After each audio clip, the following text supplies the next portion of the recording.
Bimbingan dan konseling merupakan dua pengertian yang berhubungan makna pemberian bantuan. Bimbingan dapat diberikan kepada individu atau kelompok individu. Di dalam masyarakat, pengembangan layanan bimbingan dan konseling merupakan sarana dan wahana yang sangat baik untuk pembinaan sumber daya manusia. Mengenai judul pembahasan kami pada video kali ini yaitu membahas tentang bimbingan dan konseling pada permasalahan lingkungan.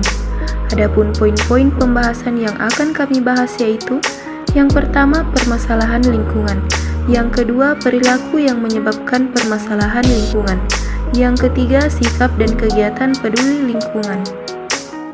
Permasalahan lingkungan adalah aspek negatif dari aktivitas manusia terhadap lingkungan biofisik. Environmentalisme, sebuah gerakan sosial dan lingkungan yang dimulai pada tahun 1960, fokus pada penempatan masalah lingkungan melalui advokasi, edukasi, dan aktivisme. Kemudian selanjutnya, perilaku seperti apa saja yang dapat menyebabkan permasalahan pada lingkungan. Nah, yang pertama, ada perilaku membuang sampah sembarangan. Sampah merupakan hasil akhir dari produksi yang sudah tidak digunakan lagi. Akumulasi sampah yang menyebabkan permasalahan terhadap lingkungan. Oleh karena itu, diperlukan pengelolaan yang masih dan berkelanjutan yang dimulai dari kesadaran diri sendiri untuk membuang sampah pada tempatnya. Yang kedua yaitu penggunaan produk berbahan plastik yang berlebihan sehingga dapat menyebabkan sampah plastik semakin banyak. Seperti yang telah kita ketahui saat ini, penggunaan plastik sudah merajalela di dalam kehidupan sehari-hari, di mana sampah plastik sangat sulit untuk terurai dan membutuhkan beberapa ratus tahun untuk mengurangi sampah plastik.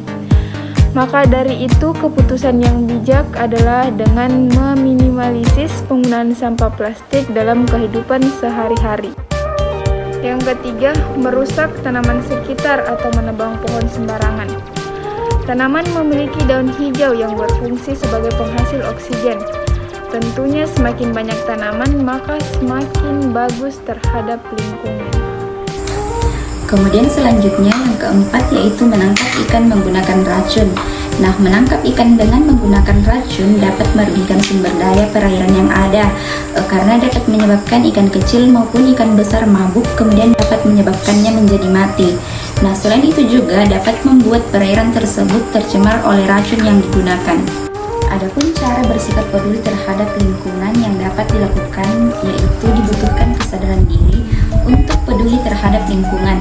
Nah, di mana kepedulian terhadap lingkungan harus dimulai dari diri sendiri. Dengan demikian, kita bisa menjaga kelestarian lingkungan di sekitar kita.